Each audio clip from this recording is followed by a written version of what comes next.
fair, mumbled mole. Spring is here. This is Drag Queen Story Hour. It's your classic children's reading program with a twist. The day's literary leader is a larger-than-life drag queen. Everybody wave to each other, make a friend next to you, okay? This used to be a fun house, but now it's an evil clown. Yeah, have you been to a nightclub? No. No? Okay. Drag should be an all-ages thing, and some people consider it provocative. It's not inappropriate. No one's there to push an agenda on anyone.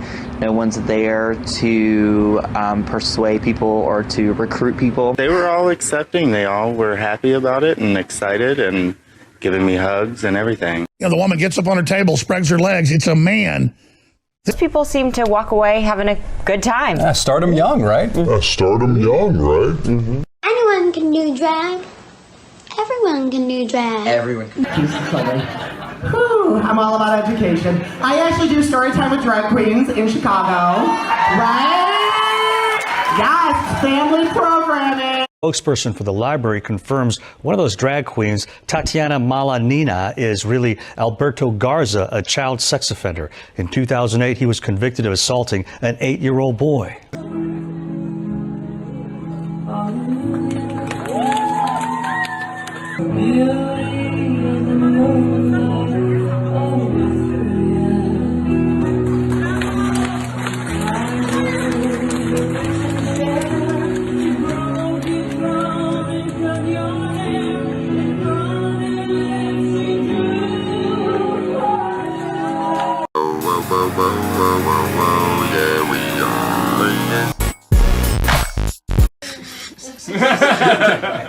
So the first thing you do is clap your hands, and then you'll just follow my directions after that. Okay?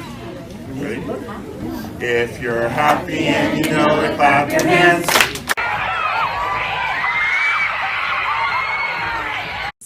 I just love drag queens in general. It's a great opportunity to combine having a little one and enjoying like the performance of drag. I think it's important that we see different people. The library partnered with the DC chapter of Drag Queen Story Hour to bring the family-friendly events to the nation's capital. We talk a lot in children's literature about stories being both windows and mirrors. So Drag Queen Story Hour can be doing both. There may be a kid here who is seeing themselves reflected in a queen and seeing a possibility for what their lives could be. In the Big Apple, Drag Queen Story Hours have become so popular that the chapter now offers events in Spanish and for children with autism and other special needs. The chapter also hosts drag queen fashion design and makeup workshops for older kids. Drag queens are just here to entertain. We can read, we're intelligent, like we are harmless. Wows, and what's that? To kids, I think, you know, drag queens are princesses come to life or superheroes.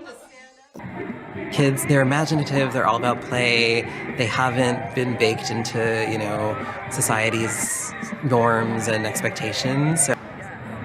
When I had my own son, I started going to these story hours at libraries, and I had my kid late in life.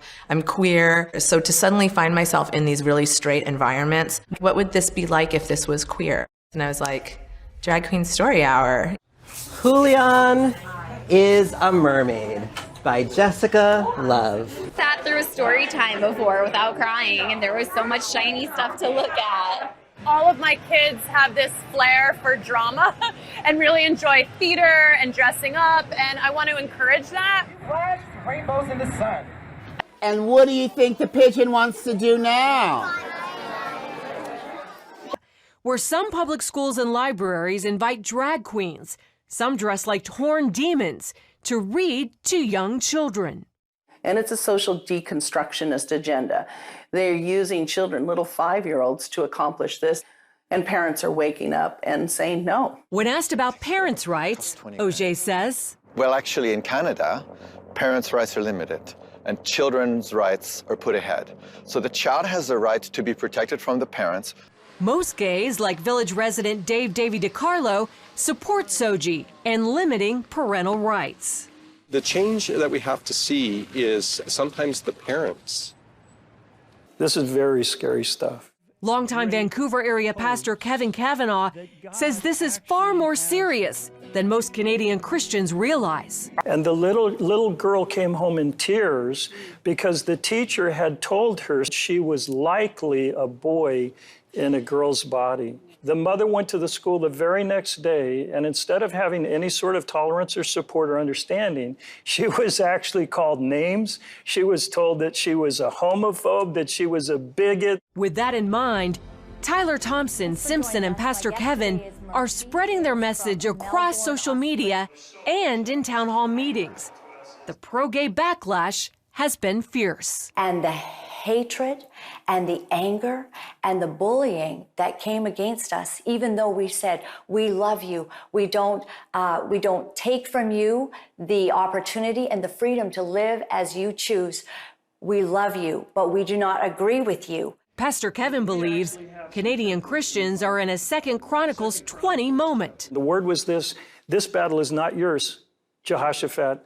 This battle is the Lord's. And the church is beginning to prepare for what it takes to fight for our kids. The battle between an aggressive homosexual agenda and the faith community here in Canada is far from over. But many Christian leaders say it may be the issue that causes a once sleeping church to rise up and be heard. Wendy Griffith, CBN News, Vancouver. My name is John Paul Kane. I am a school teacher currently teaching kindergarten. It's just a wonderful time for me to be able to bring my love of working with kids with my performance. Welcome to Faye and Fluffy's story time. Reading is fun, demental. An opportunity to see that things that are different aren't scary, that things that are different are amazing. That's kind of what is so incredible about the reading, is that you get families from all sort of backgrounds and experiences and relationships and gender identities and everything. And to see that diversity in people is what needs to be celebrated.